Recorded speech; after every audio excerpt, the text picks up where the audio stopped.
It's late afternoon and I'm back from the photocopying shop where I was absolutely delighted to get 226 pages of my police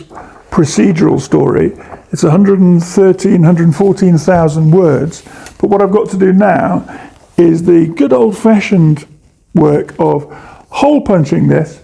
putting it into a lever arch file, and then adding my sticky notes so that I can go through the story and check that I've got all the character names right, that I've got the storyline without gaps in it, and that I can follow my characters through the whole of the story. Wish me luck, because it's not going to be a short process, because as well as having to hole punch each of these 220 odd pages, I've also got to paginate them in case I find gaps in the storyline, and I can then move things around inside my internal Word document. I couldn't find a pagination option either using Pages on my MacBook Air or when I had converted a Pages document to Word. Heaven knows why that wasn't possible, but it wasn't, and I don't want to lose any more time. I'm incredibly thrilled that this book is finished and that is now at the point where I have just got to go through it before releasing it to ARC readers.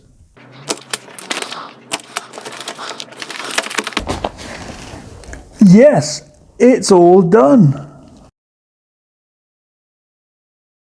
On the one hand, I'm really pleased that I've printed off my finished manuscript. I have it in my beautiful ring binder, but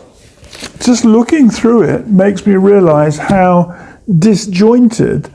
and disproportionate many of the chapter lengths are. What I've got to do now is go back to the 28 stages of the story and the 3-act structure and look at what it is that possessed me to write what I've written in the sequence that I've written it, and also to look at the classic versions of a 28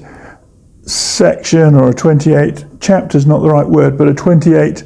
module manuscript for a story, and think, okay, what needs to go from this chapter 4 and moved into chapters 5 and 6 to be spread out? What is it that I've got in my very rough physical manuscript that is actually written in, technically in the order of the book, is written in Act 2 when it needs to be pushed back into Act 3 towards the end of the book, and insert them to a better place for the flow of the storyline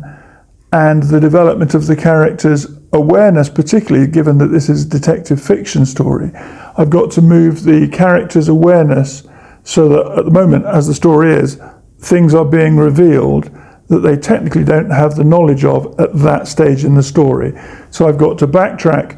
with some aspects of the story and push forward other elements of where I was writing spontaneously in a coffee bar because an idea came to me, and I have at least got all of those maybe 60 or 70 different scenes set out, but I've got to put them onto a spreadsheet. I've got to order them far better than they are at the moment, and I've probably got to redo a whole spreadsheet on what happens in the story from my very basic beginnings, where the first body is discovered, to the resolution in the 28th chapter and the end of the final end of the book and the end of Act 3, where the resolution happens and the story is brought together so that for the reader's experience, it flows, it has surprises, it has little segues and places that will pull the reader into an aspect of the story that is not where we know they will be led in the end, but it's a nice little distraction for them, and it makes them think, oh, I know what's going to happen. Then there's a twist and something else takes place, and we push the reader towards the place we want them to go in rooting for our hero in the story and rooting for the protagonists over and above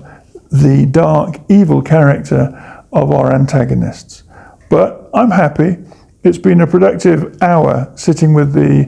printout, adding the post-it notes, and making a semblance of order of